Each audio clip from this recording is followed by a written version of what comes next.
National TV వాళ్ళు నా interview తీసుకుంటాం చాలా సంతోషకరంగా ఉంది. అభివృద్ధి అంటే ఏంటో తీసేవాళ్ళకన్నా తెలవాలి, అడిగేవాళ్ళకన్నా తెలవాలి, వినేవాళ్ళకి తెలుసుకుంటాం కూడా మంచిది. కారణం ఏంటంటే అభివృద్ధి అంటే పొద్దున్నే లెగుతాం, మొహం వాష్ ఎట్టా చేసుకుంటామో, టాయిలెట్కి ఎట్లా వెళ్తామో, అదేవిధంగా స్నానం ఏ విధంగా చేస్తామో, పరిపాలనా విధానంలో రోడ్లు కానీ ఇళ్ళు కానీ వీటికి సంబంధించిన చెత్త కానీ అన్నీ కూడా తీసేసి శుభ్రంగా పారిశుభ్యం ఫస్ట్. ఎందుకు చెప్పారంటే పారిశుభ్యం ఫస్ట్ ప్రిఫరెన్స్లో ఉండాలని చెప్పా. పారిశుధ్యం ఉందా? లేదు. చెత్త పన్ను వేసావు, వేసావు. చెత్త పన్ను వేసిన దానికి నేను వ్యతిరేకని కాదు, కానీ చెత్త నువ్వు ఎక్కడ తెస్తానా?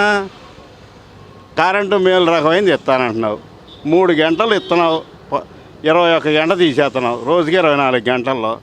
21 గంట ఉంటుందని చేస్తే గంటలో మళ్ళీ 3 సార్లు పోతుంది.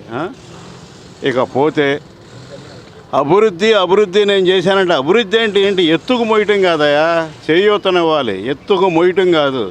మనం ఒక 50 లక్షల మందికి ఏమో పెన్షన్లు ఇచ్చి 64 లక్షలు వేసుకుంటే 16 లక్షల పెన్షన్లు ఏమవుతుంది అనేది తీసుకోవాలి నాయకుడు. 16 లక్షలు నువ్వు నా ప్రభుత్వం తింటుందా, లేకపోతే ఎంప్లాయీస్ తింటుందా, లేకపోతే ఇంకొక వ్యక్తులు తింటున్నారా ఏంటి? అందరికీ వెళ్తాడా పెన్షన్లు? వెళ్తలేదా? పెన్షన్లో 5 సంవత్సరాల క్రితం ఎంప్లాయీస్ ఎందరు ఉన్నారో ప్రభుత్వానికి తెలుసు, ప్రభుత్వ ఎంప్లాయీస్కే తెలుసు, ప్రతిపక్షం వాళ్ళకే తెలుసు. అప్పుడు ఆ రోజున ఆశా వర్కర్లు కానీ వీళ్ళు కానీ కొంపలకు తీసుకొచ్చి ఇచ్చేవాళ్ళు నీళ్ళకి. ఈ రోజున మీరు ఇవ్వటానికి అంత బాధ ఏంటి? 30 మంది వస్తారు ఒక్కొక్క మనిషికి. ఆ రోజున వాళ్ళు 125 మందికి ఇచ్చేవాళ్ళు ఒక ఎంప్లాయీ. ఒక్కరోజే 31, 30 గత ప్రభుత్వాల్లో కొడితే 1వ తారీఖున ఇచ్చేసేవాళ్ళు, 2వ తారీఖు లేని వాళ్ళకి వచ్చి ఇచ్చేవాళ్ళు.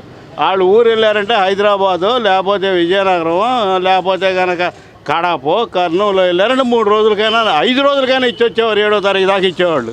మీరు 1వ తారీఖు దాటితే పెన్షన్లు ఎవరా? ఏం చేస్తారు? మీ ఖజానాలకు మళ్ళీ ఇచ్చుకుంటారా? విద్యా సంక్షేమం జనాలని తీసుకెళ్ళి ఎండలో తీసుకెళ్ళి పడేసి వాళ్ళకేమో మీరు ఇచ్చేది 3,000 30,000 ఒక హాస్పిటల్లో పెడితే జనానికి ఇంకా సంక్షేమం గురించి ఏం చెప్పారు? ఒక కాలం ఉందా? ఒక బోధ ఉందా?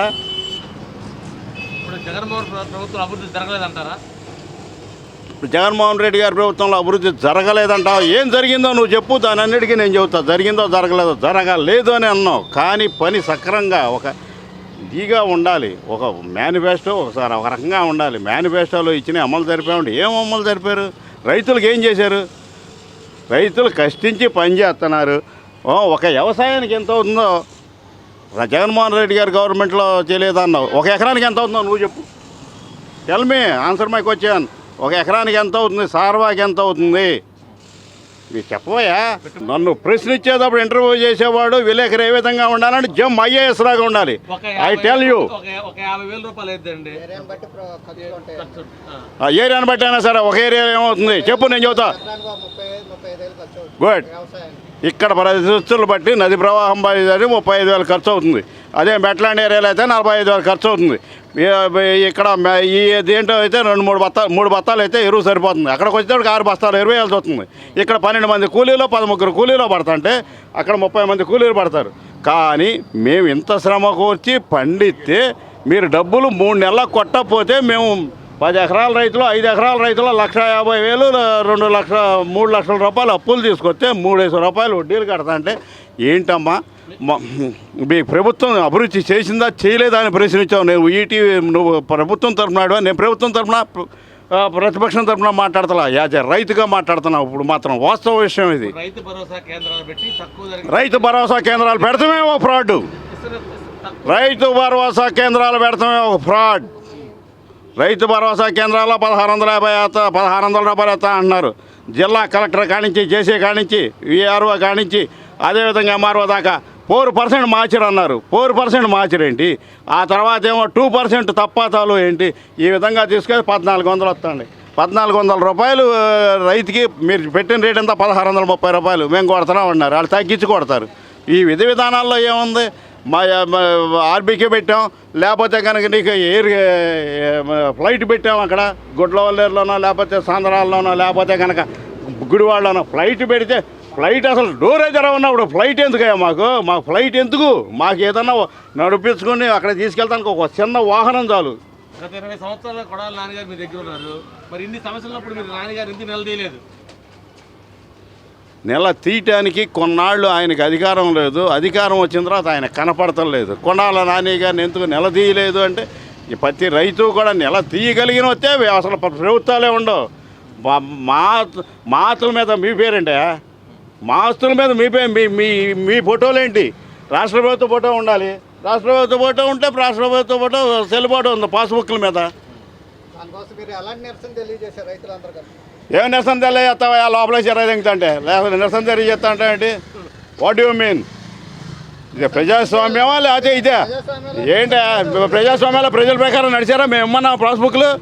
మేము కొలతకొలమన్నామా? మీరు హెలికాప్టర్ కొలత కొలుతారు. హెలికాప్టర్ కొలతలు అడవులు ఇవి కూడా వచ్చినాయి. అంటే భూములు అన్యాక్రాంతం కాకుండా కోసం కొలుస్తున్నామని చెప్పారు జగన్మోహన్ రెడ్డి. అన్యాక్రాంతం కాకుండా ఉండటానికి కొలుస్తున్నారా? అన్యాక్రాంతం అయినాడికి లెక్కలు చెప్పండి. అన్యాక్రాంతం అయినాడికి లెక్కలు చెప్పండి. ఎక్కడెక్కడ లెక్కలు మేము చెబుతాం. ఫైనల్గా చంద్రబాబు నాయుడు గారు నాకు లాస్ట్ ఛాన్స్ ఇవ్వండి అంటున్నారు. జగన్మోహన్ రెడ్డి ఇంకో ఛాన్స్ ఇవ్వండి, నేను గెలిపి మళ్ళీ అభివృద్ధి చేస్తా అన్నారు. దీని మీ కామెంట్ ఏంటి? చంద్రబాబు గారు నాకు ఒక్క ఛాన్స్ ఇవ్వండి అని అంటే అది ఎన్నాడు చెవిటాడని అయి ఉండాలి. లాస్ట్ ఛాన్స్ మొట్టమొదటి ఛాన్స్ కాదు. ఆయనకి లాస్ట్ ఛాన్స్ ప్రజలు ఎత్తమంట. ప్రజలు ఎప్పుడో ఆయనకి ఛాన్స్ ఇచ్చారు. దేశీయమానంగా పరిపాలిస్తున్నారు. కొంత స్వార్థ పరులు మామూలుగా ఆయన్ని పక్కన పెట్టి ఆక్రమించుకునేవాళ్ళు గోండాలున్నో హంతకులున్నో ఫ్రాడ్ చేసే అందరం కూడా మామూలుగా ఆయన్ని తప్పించేసి మనం ఫ్రాడ్ చేస్తానికి వీలవదని కొందరు వ్యక్తులు తప్పించేసి ఇచ్చేసారు. ఒక్క ఛాన్స్ ఇమ్మంది జగన్మోహన్ రెడ్డి కానీ చంద్రబాబు ఒక్క ఛాన్స్ ఇమ్మని అనలేదే. ఒక నాయకుడు ఏదో లెజెండ్ అటువంటి అతను ఒక్క ఛాన్స్ ఇమ్మండవు పోరాటం చేస్తూనే ఉంటాడు. 53 రోజులు జైల్లో ఉంటే 53 సెకండ్లుగా భావించిన వ్యక్తి ఆ వ్యక్తి ఒక్క ఇది ఇవ్వటం ఏంటి? తిహార్ జైల్లో 16 ఏళ్ళు ఉన్నాళ్ళు ఉన్నారు. యావజ్జీవం పడి 16 ఏళ్ళు ఉన్నారు. కానీ శిక్ష ఏమీ చేయకుండా శిక్ష అనుభవించాడు. తిహార్ జైల్లో అనిపించినాడికి నీకు ఒకటేనా ఏంటి? తిహార్ జైల్లో ఉండాల్సిన వాళ్ళందరూ రోడ్లెక్కి మీటింగులు చేసి తిట్టానే ఉంటాం. కేంద్ర ప్రభుత్వాన్ని అడిగితే తెలుస్తుంది.